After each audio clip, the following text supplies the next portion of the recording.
Hi everybody, this is Robert Vance, and today I wanted to talk to you about email marketing and whether or not your emails should include a bunch of images and look all fancy and stuff like that.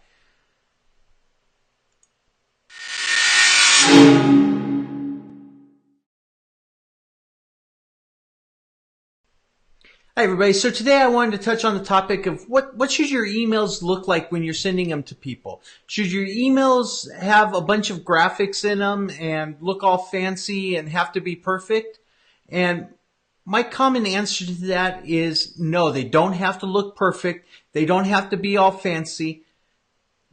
To be effective, they just have to be. You have to use them. If you're all hung up on creating a big fancy email template to use to send out, and you're not sending out emails because you're waiting to create the perfect email template that looks good to you, you're not doing yourself any favors by not sending out any emails. Now, let's look at it too from another perspective. Email deliverability. The more images, links, and such that you have in your emails, the higher the spam score is going to be on those emails, and it decreases your chance of making it into the intended person's inbox. So if you have a bunch of images and a bunch of links, you're more than likely going to end up either in spam or in the promotions tab. So you really want to limit the number of images and text and links that you're putting in the emails.